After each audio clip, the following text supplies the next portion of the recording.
Mondial, chaîne monene, Éco Mondial, Number one. Babi information est vraie, vérité. Zandia en Éco Mondial. Le bien événement isolé dans le monde entier, partout dans le monde, vraiment en intégralité. Éco Mondial, venez rendez-vous sur Éco Mondial.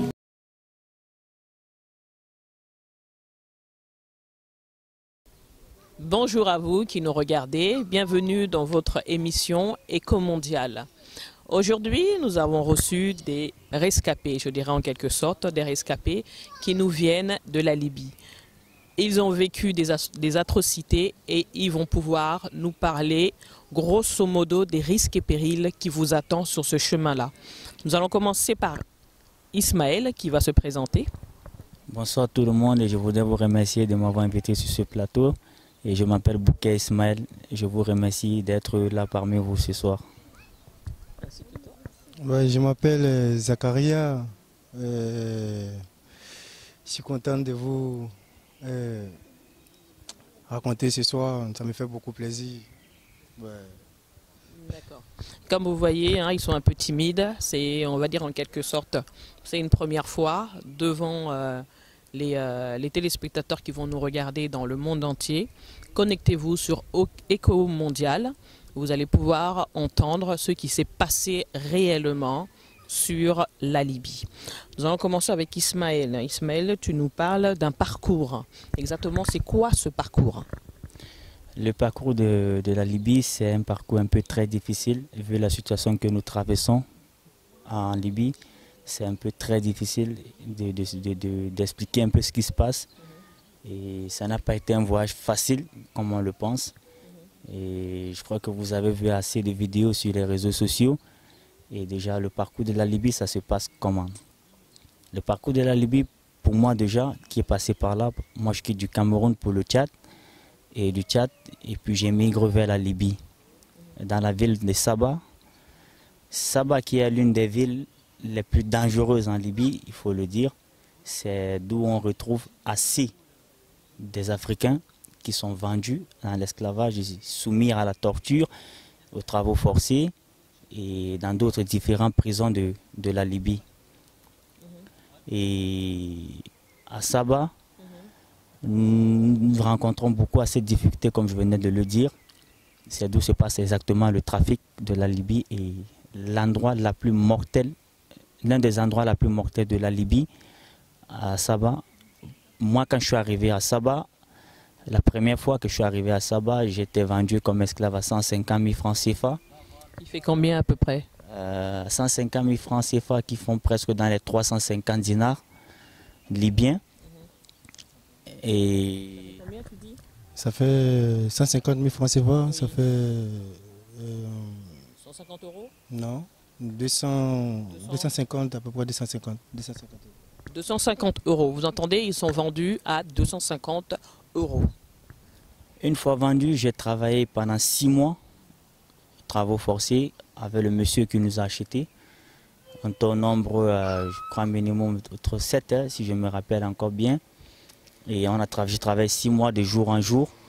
Et le privilège que moi j'ai eu pour m'enfuir, c'était moi qui était là parce que j'interprétais un peu l'arabe, parce que je le parlais.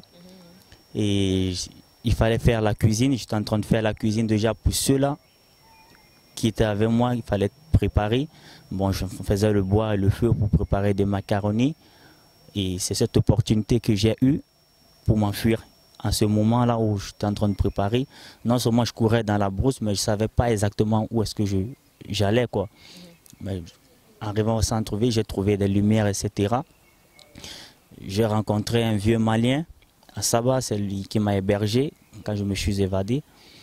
Il m'a donné 350 dinars libyens et il m'a conseillé de quitter la ville de Saba parce qu'il était très dangereux. Il fallait remonter vers Bengualit ou Tripoli.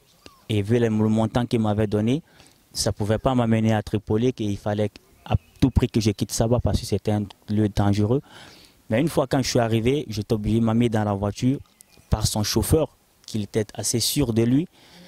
Nous avons décollé, mais en arrivant à Bengualit, je n'étais pas sauvé. Et puis je me fais encore kidnapper par un groupe de rebelles dans lequel le chef de rebelles s'appelle Abdou Karim.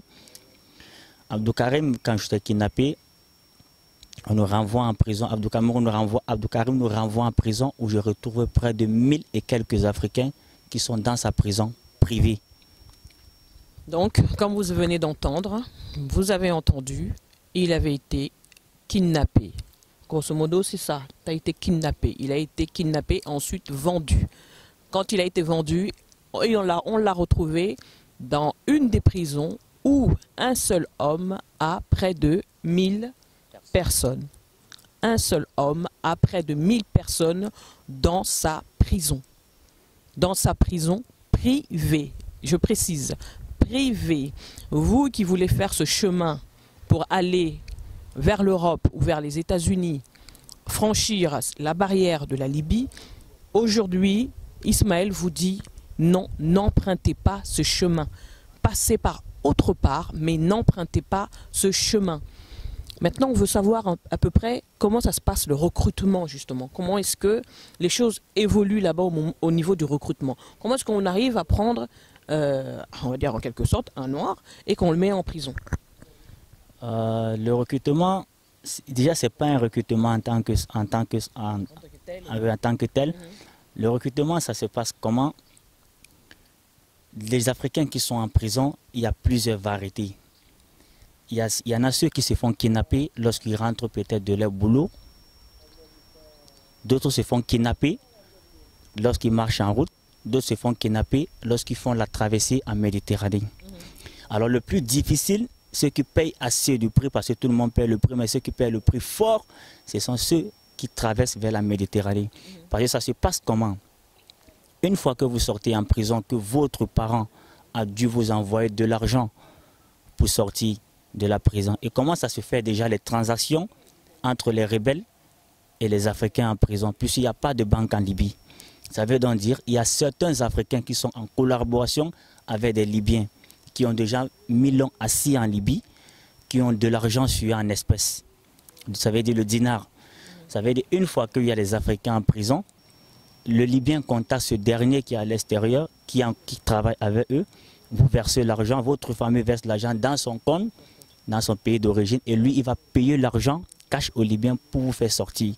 Une fois qu'il vous fait sortir, lui vous fait comprendre que votre parent a versé de l'argent et que vous devez sortir.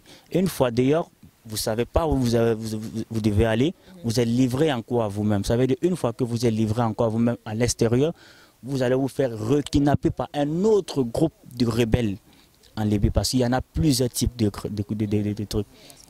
Tu vois, on les appelle généralement Asmaboy. Et qu'est-ce que ça veut dire exactement? Ça veut dire c'est les rebelles quoi. C'est un gang de kidnappeurs, ils sont là pour kidnapper les gens. Ils sont là pour kidnapper et en quelque sorte le noir. Ils sont là pour kidnapper. Donc tu sors déjà d'une autre prison, les parents ont payé la rançon, dès que tu sors, tu ne sais pas où aller. Comme tu ne sais pas où aller, il y a un autre rebelle qui te récupère en chemin. Oui, c'est ça. Et exactement, c'est ce qui rend la situation encore plus difficile en Libye. Et déjà en Libye, déjà voir une voiture passer à vitre fumée, il va falloir que vous courez. Parce que déjà, tous les Libyens convertis, le noir a un montant d'argent très élevé.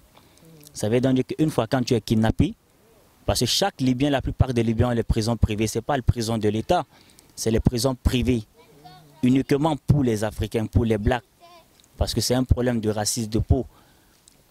Bon, ceux qui payent encore plus le prix, c'est ceux qui font la traversée vers la Méditerranée. Une fois que vous atteignez Zabrata, qui est la base où on embarque les Africains pour l'Europe.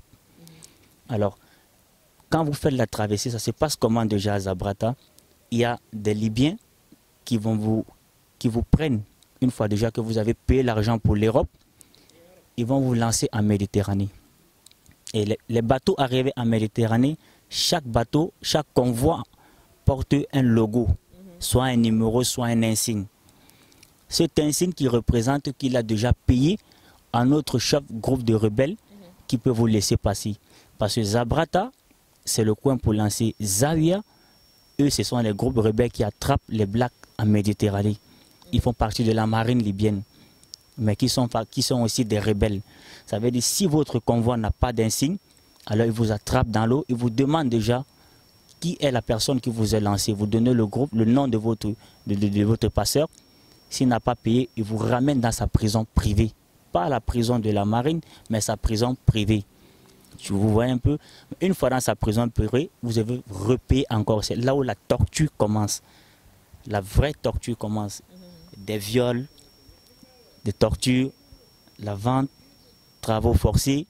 C'est là où tout se passe. Toutes les vidéos que vous allez rencontrer sur Facebook, c'est ça le mécanisme.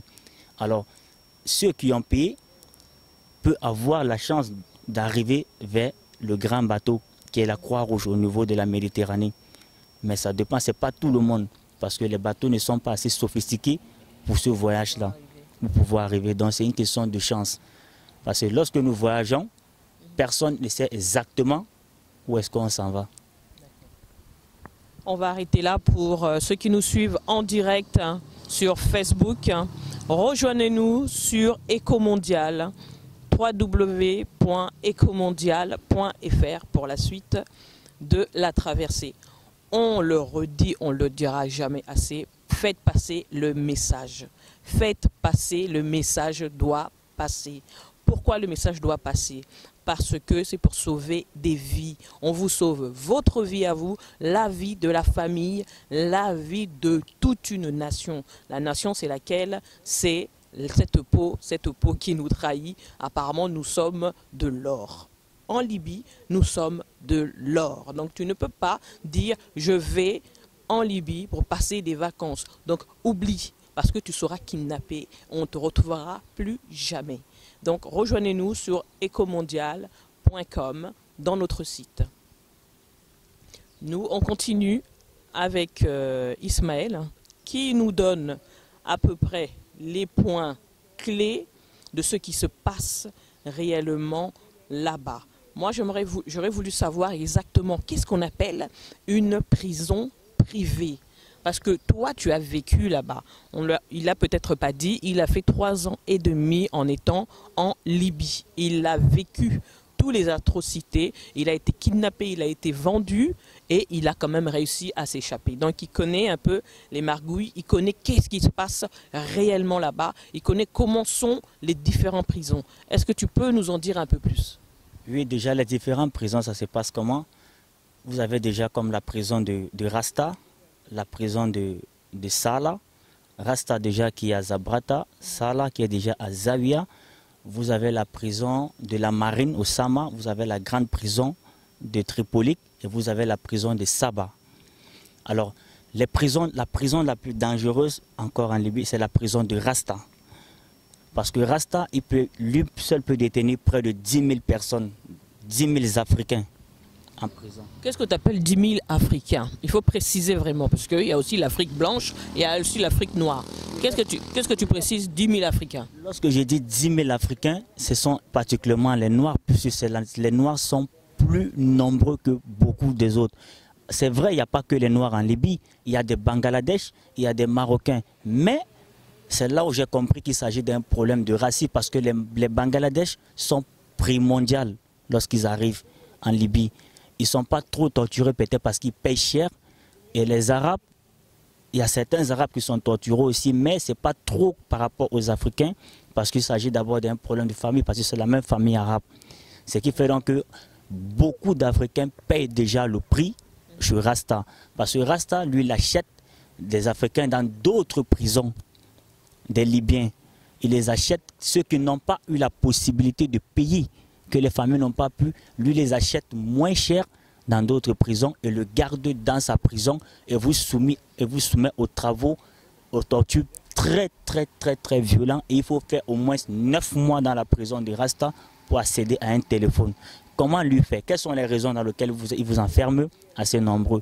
Les femmes, lui, il utilise les femmes pour la prostitution obligatoire. Ça veut donc dire que tous les Libyens du centre-ville peuvent venir prendre des femmes chez lui pour aller coucher et les ramener en prison. Ça devient son business à lui.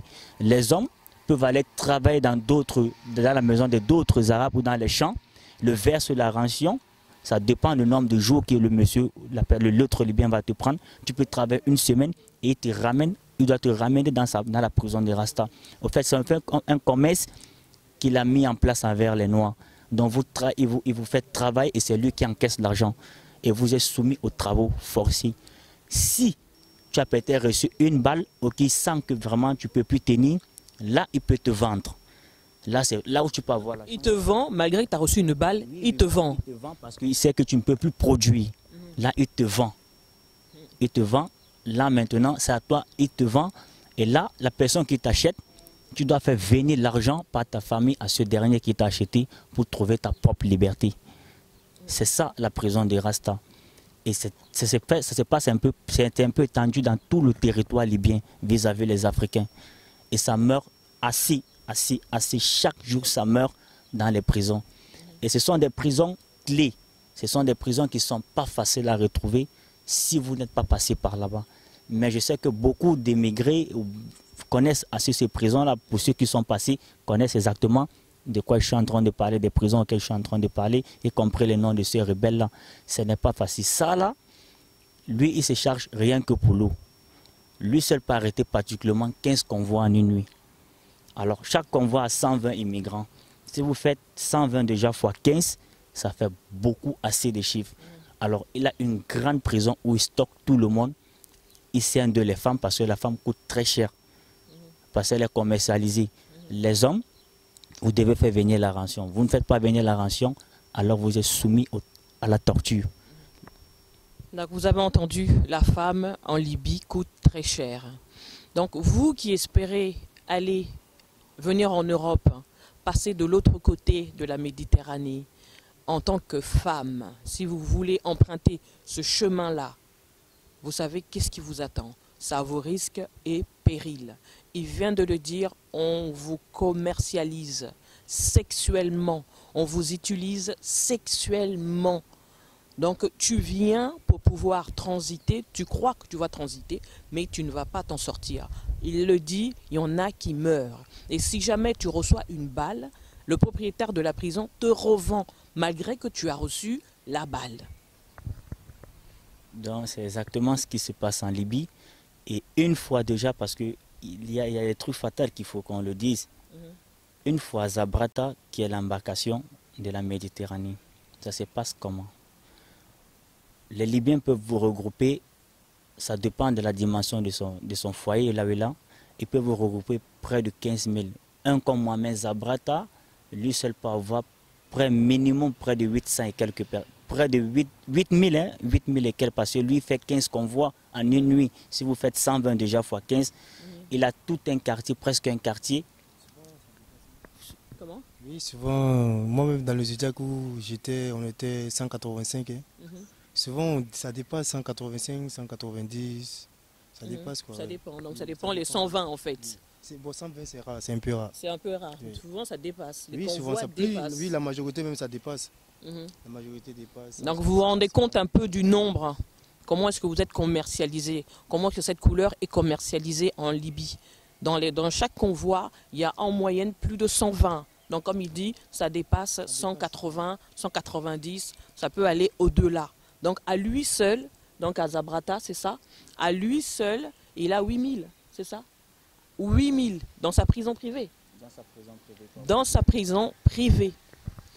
Oui, dans sa prison privée, il a au moins 8000. Ça veut dire, lui, vous payez chez lui avant d'arriver en Europe. Donc vous payez le transport chez lui pour arriver en Europe. Et le transport, souvent, ça varie.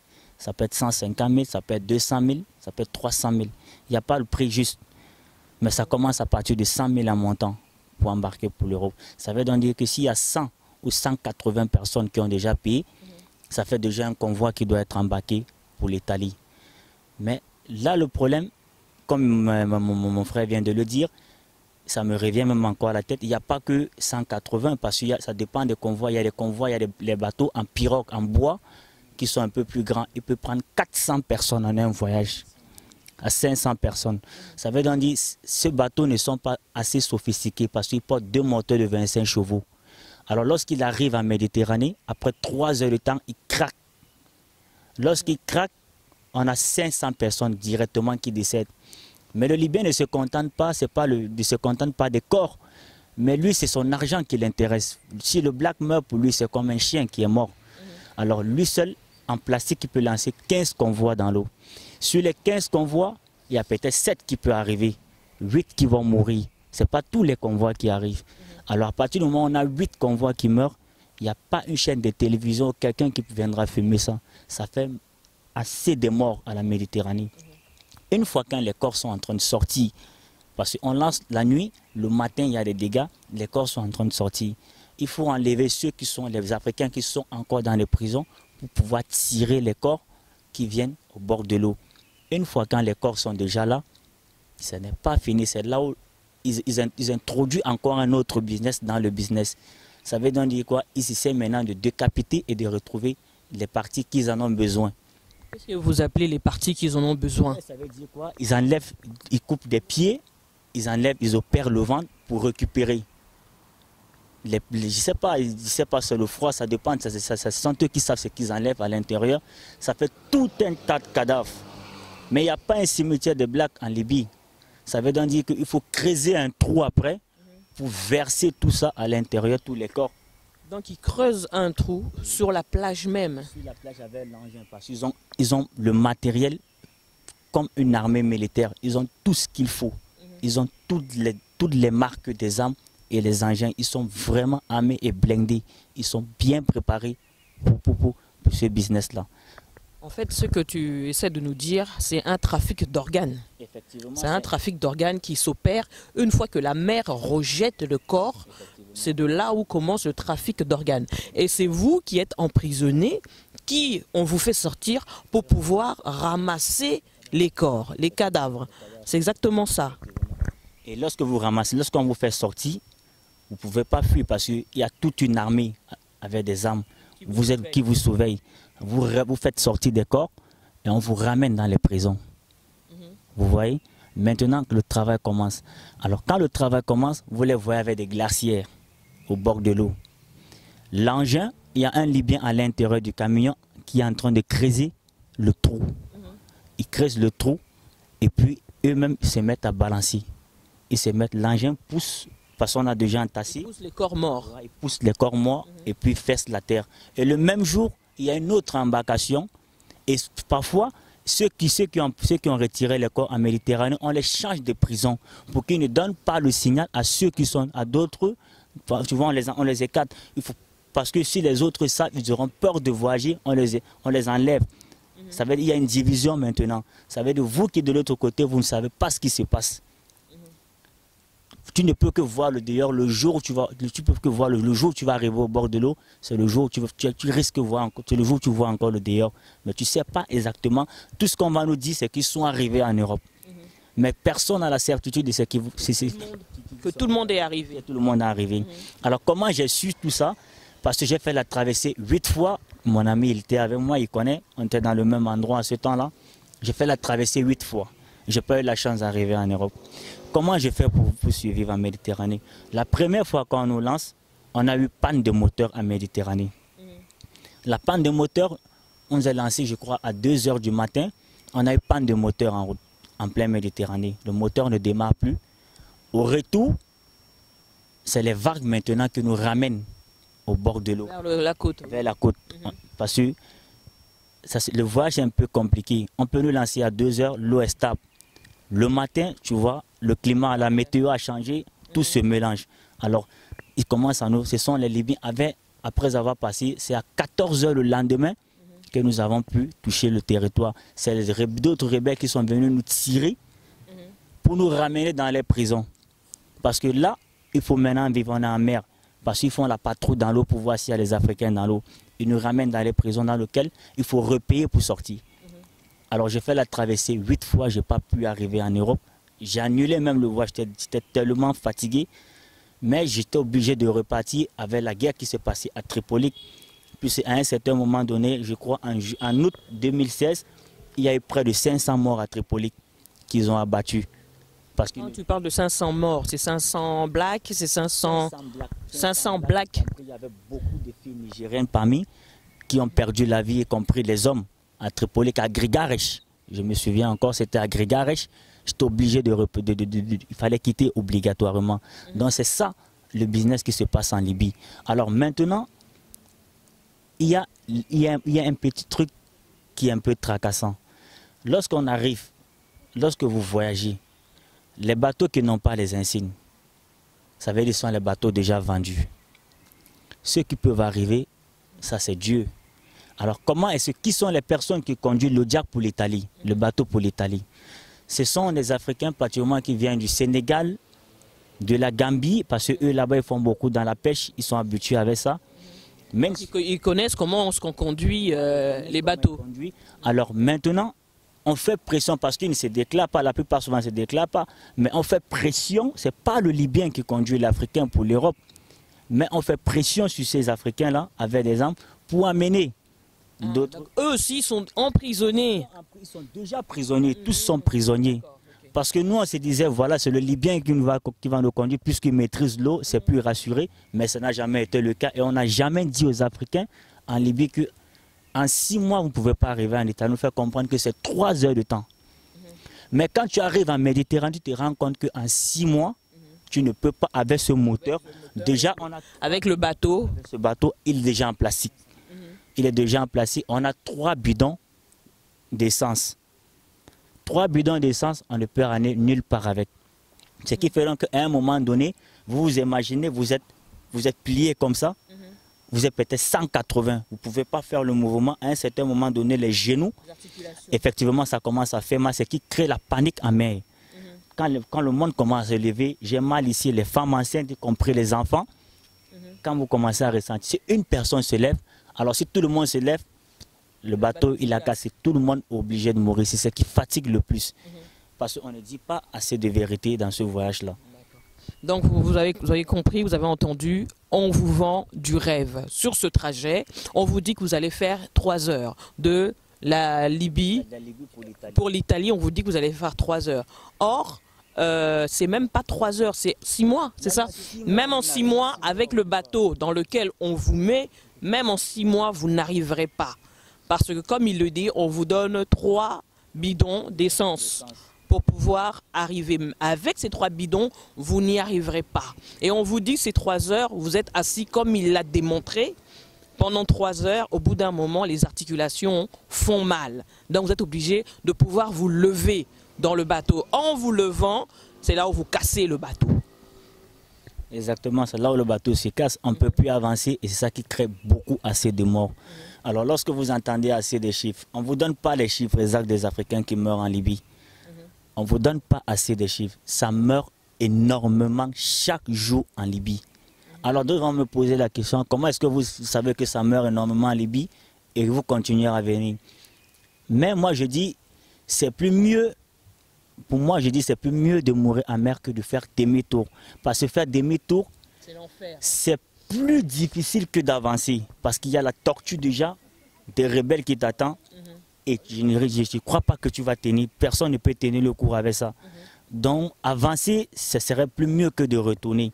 Parce que le retour est plus difficile. Non seulement tu ne meurs pas en paix, mais tu meurs en ressentant une douleur énorme dans ta chair. Ce qui fait donc qu'il est préférable de mourir en mer que de souffrir avant de mourir. Alors vous avez entendu, comme d'autres le disent aussi, on avait déjà entendu avec différents films dans les réseaux sociaux, dans les différentes vidéos, que les gens ils disent qu'il est plus facile de mourir en mer que plutôt que de faire demi-tour. Aujourd'hui on comprend pourquoi ils ne font pas demi-tour, parce qu'il y a la torture tout simplement, parce qu'il y a l'enfer qui leur a... Un autre sujet qui concerne la prison, je vais revenir dessus. Parce qu'en prison, il y a un autre business qui se passe en prison. Une fois quand vous êtes en prison et que les ONG qui viennent en prison vous rendent visite, qui est censé vous apporter l'hospitalité, ça n'a pas été le cas. Parce qu'une fois en prison, la prison comme chez Osama, à Zawiya, où c'est la marine, parce qu'ils viennent toujours aux côtés du gouvernement, quand les ONG arrivent, on vous habille en ensemble Adidas, on essaie de donner des seaux aux femmes, des lingettes, en faisant un recensement pour vous faire comprendre qu'on va vous déporter dans vos pays d'origine, on va vous aider, ils font un recensement. Ce qui n'a jamais été le cas. Ils se contentent de prendre des photos avec les ensembles qu'on vous habille, mais rien après ne se passe. Vous restez toujours, c'est la même chose à la prison, à la grande prison de Tripoli, à Bosline. C'est la même chose qui se passe. Rien n'aboutit. Alors, une fois qu'Enpat avait déjà ce qu'ils ont eu, il y avait les photos qu'ils ont déjà eues. Alors, nous sommes livrés toujours à nous-mêmes. Il n'y a pas d'ambassade qui vient nous rendre visite, il n'y a personne. Même si tu ne peux pas expliquer la situation dans laquelle tu vis, parce que s'ils partent, après tu vas mourir, le Libyen va te tuer. Mais ils savent déjà dans la situation auquel nous vivons, parce qu'ils voient la réalité de ce que nous vivons. Alors on n'a pas de choix, on est obligé de coopérer, parce que tu le veux, que tu ne le veux pas, tu vas porter cet habit. Ça c'est obligatoirement, tu vas le porter. Mais toi, sinon on te tue. Oui, c'est obligatoire, tu le portes dans l'intention de pouvoir rejoindre, de regagner ton pays. Tu sais déjà que bon voilà, même si je n'ai pas pu arriver en Europe, avec tout ce que j'ai traversé, ça serait plus mieux même de rentrer encore chez moi, dans de bonnes conditions, peut-être par vol. Mais rien ne se passe.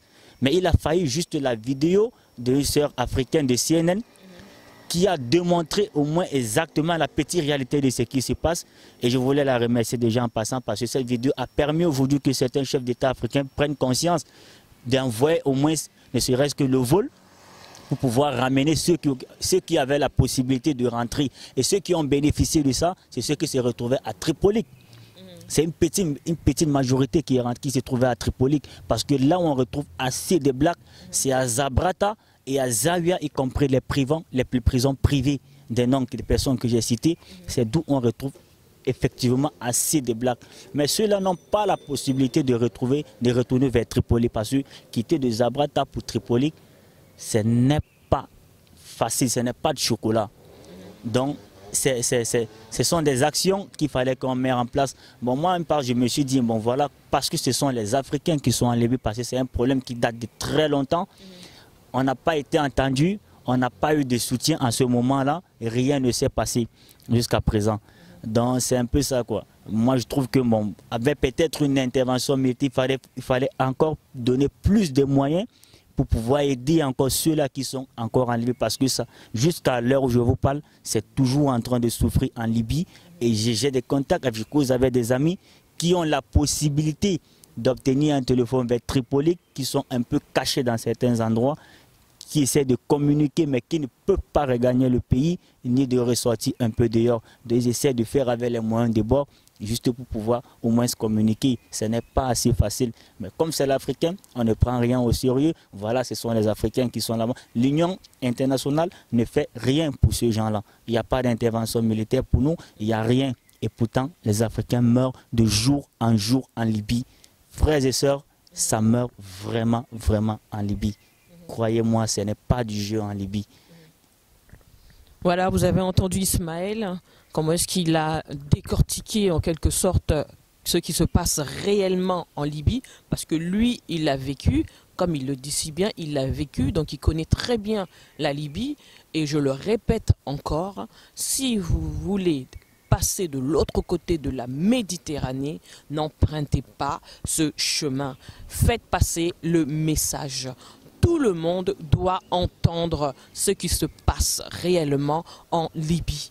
Les gens doivent comprendre que d'emprunter ces chemins, c'est la torture, c'est l'enfer. Lui, je l'appelle, les deux, je les appelle les rescapés. Parce que lui aussi, hein, à ma gauche, il a aussi son histoire.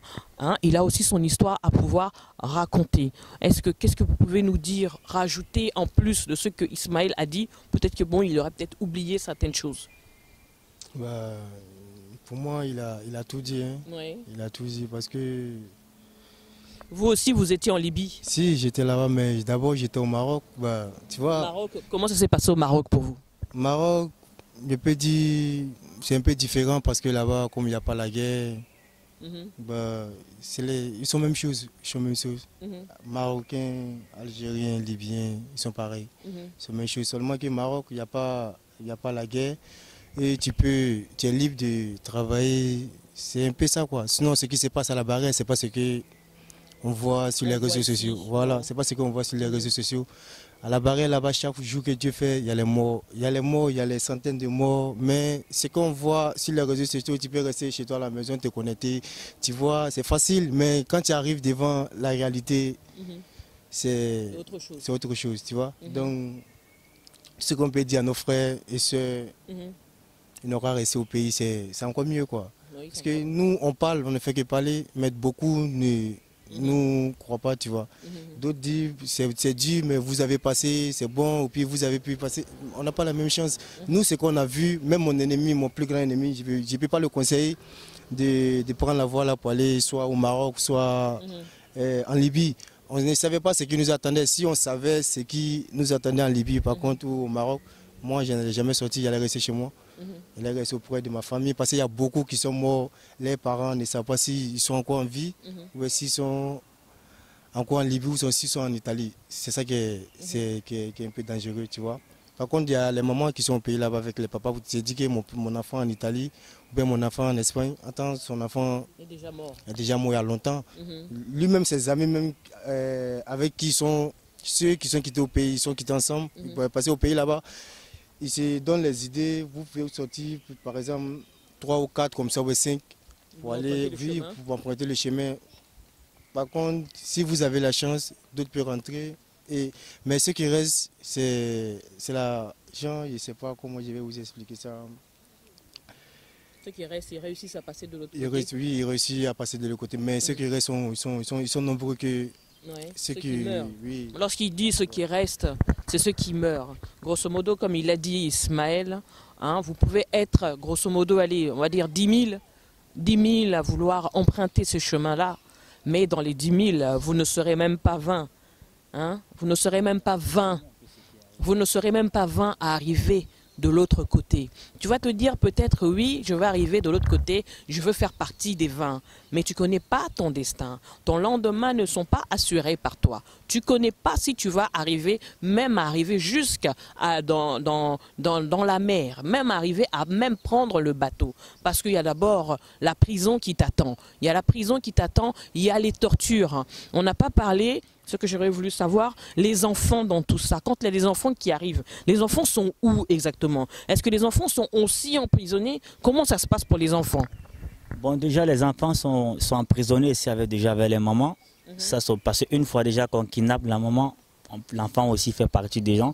Et l'enfant reçoit aussi la même sentence que la maman. Puisque si la maman ne mange pas déjà, ce n'est pas l'enfant qui va manger. Donc tout le monde est dans le même panier. Alors vous allez vous retrouver avec certaines filles ou jeunes filles africaines qui sont victimes de grossesses qu'ils ont obtenues avec les Arabes. Donc ce qui fera que tout le monde, parce qu'il y a assez de viols, il faut le dire, il y a assez de viols, il y a même des hommes qui se sont fait casser le derrière dans des prisons. Ça, il y en a beaucoup parce que ça dépend du jour de la torture. Il peut arriver, il est tranquille, il tabasse tout le monde. Il peut arriver, il te demande, bon, toi, tu vas coucher avec l'autre, tu es obligé de coopérer. Ça, c'est obligatoire. Donc, les enfants, que ce soit les femmes enceintes, tout le monde subit le même choc. Ça, c'est obligatoire. Il y a un problème que moi, je ne comprends pas. Vous n'aimez pas cette couleur. Vous la détestez, mais vous arrivez à aller coucher. Si on est considéré comme des chiens, je ne sais pas, si on est considéré comme des chiens ou comme des chiennes, pourquoi est-ce que vous allez coucher?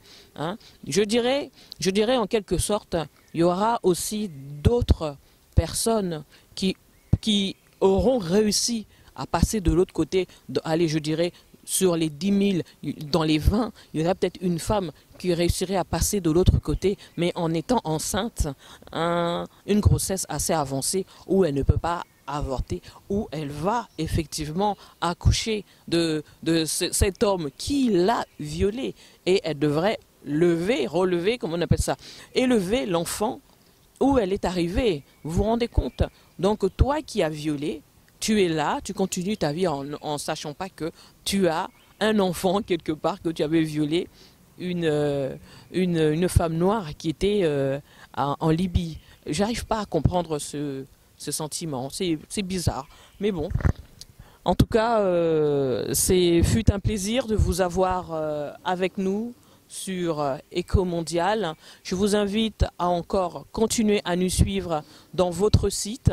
Sinon, une dernière question, qu'est-ce que vous pouvez dire à la population noire qui se trouve en Afrique, à la jeunesse, aux femmes qui sont encore là-bas et qui rêvent de passer de l'autre côté par la Méditerranée. Qu'est-ce que vous pouvez leur dire?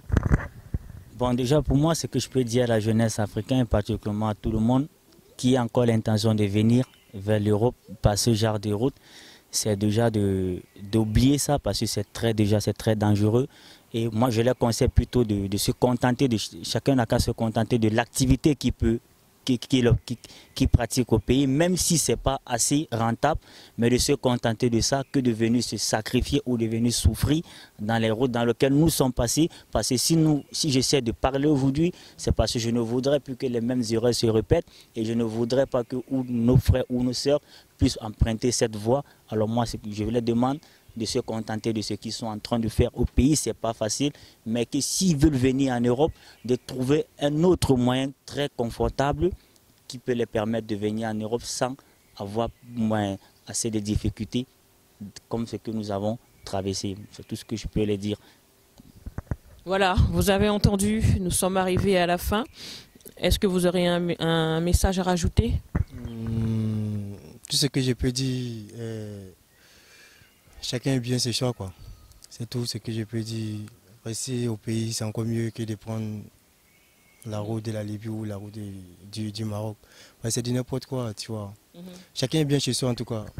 Rester au pays, c'est encore mieux que de venir ici. Ici aussi, il y a ces réalités aussi, tu vois. Oui.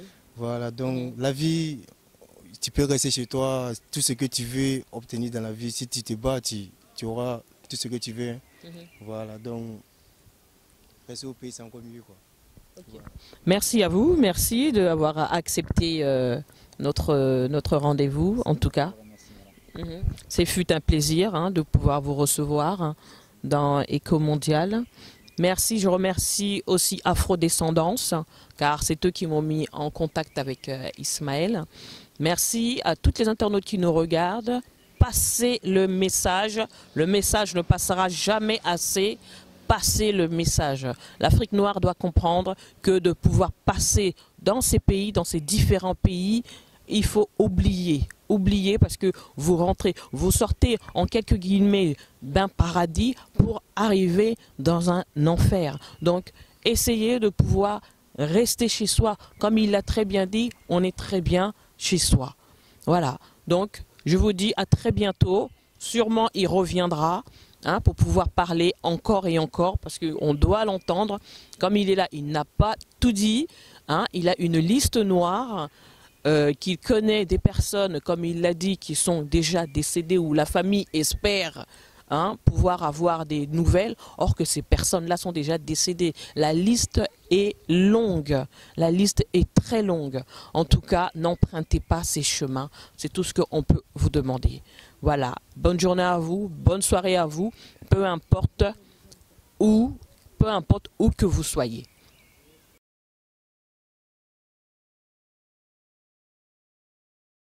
Écho Mondial, chaîne monene. Écho Mondial, Number one. Un babi information est vraie, vérité. Zandia en Écho Mondial. Le bien événement isolé dans le monde entier, partout dans le monde, vraiment en intégralité. Écho Mondial, prenez rendez-vous sur Écho Mondial.